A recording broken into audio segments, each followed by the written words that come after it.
Hi Zoe, this is Grammy. I found this really good book that I absolutely love, and hopefully you'll like it too. It's called Blueberries for Sal, and this is a book that a lot of kids in Maine read because it's by Robert McCloskey, and he's from up here, and blueberries is something that grow in Maine.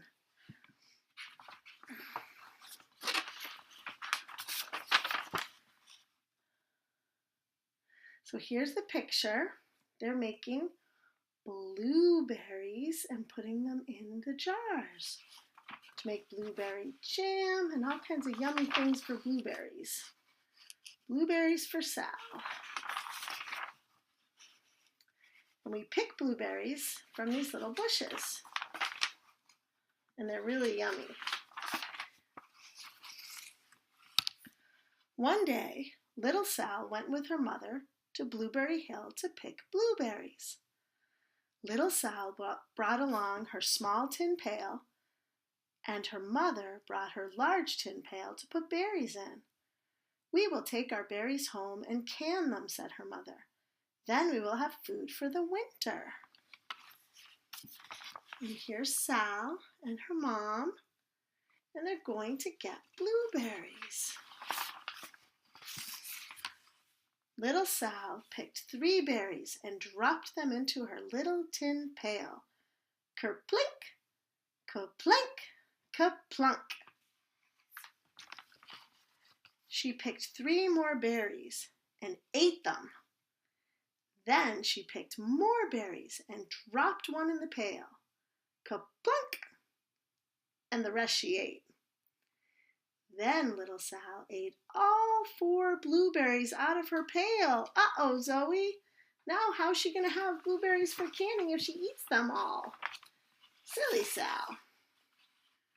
Her mother walked slowly through the bushes, picking blueberries as she went and putting them in her pail. Little Sal struggled along behind, picking blueberries and eating every single one. And here's her mom picking the blueberries.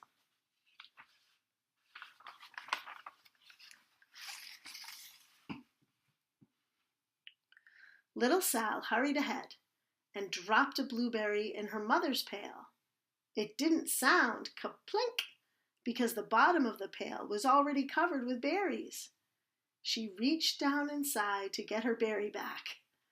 Though she really didn't mean to, she pulled out a large handful because there were so many blueberries right up close to the one she had put in. See, there's Sal. She's putting her hand right in the pail, and her mom can't even see it. Her mother stopped picking and said, "Now, Sal, you run along and pick your own berries. Mother wants to take her berries home and can them for next winter." So there's the mom and Sal. Oh boy, Sal's having a good time eating those blueberries, huh, Zoe? Her mother went back to her picking, but little Sal, because her feet were tired of standing and walking, sat down in the middle of a large clump of bushes and ate blueberries. There she is. Ooh, Zoe, what's coming? On the other side of Blueberry Hill, Little Bear came with his mother to eat blueberries. "Little Bear," she said, "eat lots of berries and grow big and fat. We must store up food for the long, cold winter."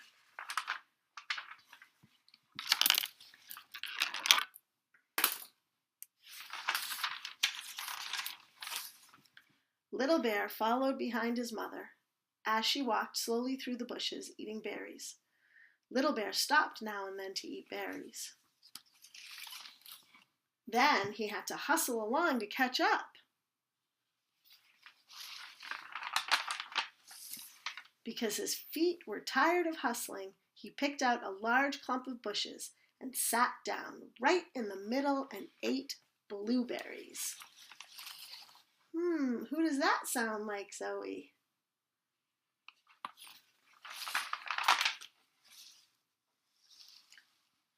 on the other side of the hill, little Sal ate all the berries she could reach from where she was sitting. Then she started out to find her mother. She heard a noise from around a rock and thought, "That is my mother walking along." That's a pretty big rock, huh, Zoe?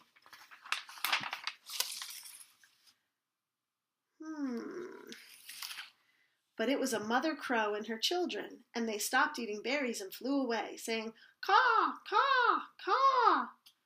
Then she heard another noise in the bushes and thought, "That is surely my mother, and I will go that way."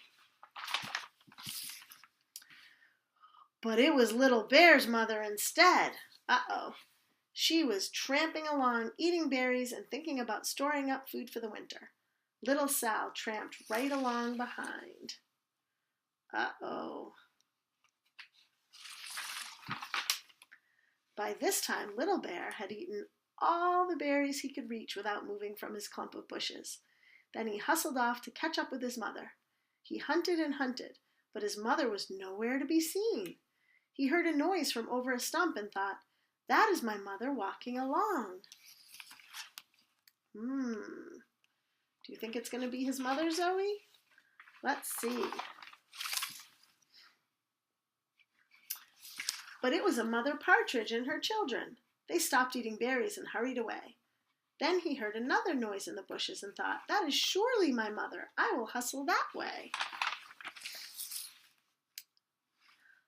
Whose mother is that, Zoe? That's not Little Bear's mother. But it was Little Sal's mother instead. She was walking along, picking berries and thinking about canning them for next winter. Little Bear hustled right along behind.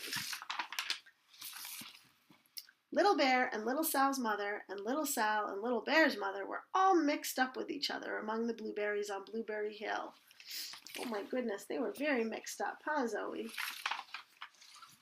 Little Bear's mother heard Sal walking along behind and thought it was Little Bear, and she said, "Little Bear, munch, munch, eat all you, gulp, can possibly hold, swallow."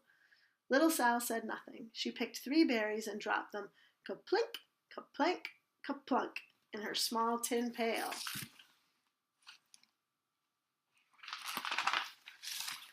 Little Bear's mother turned around to see what on earth could make a noise like ka-plunk.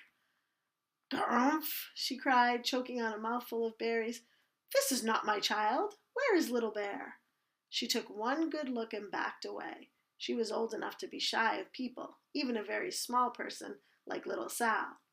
Then she turned around and walked off very fast to hunt for Little Bear. Oh no! Little Sal's mother heard Little Bear tramping along behind and thought it was Little Sal. She kept right on picking and thinking about canning blueberries for next winter.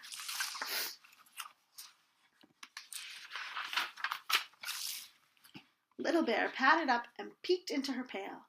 Of course, he only wanted to taste a few of what was inside. But there were so many, they were so close together that he tasted a tremendous mouthful by mistake. "Now, Sal," said Little Sal's mother without turning around, "you run along and pick your own berries. Mother wants to can these for next winter."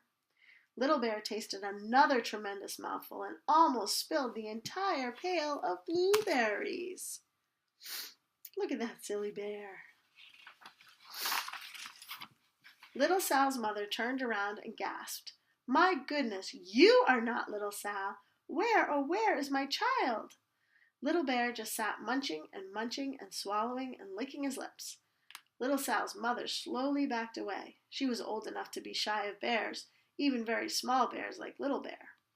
Then she turned and walked away quickly to look for Little Sal.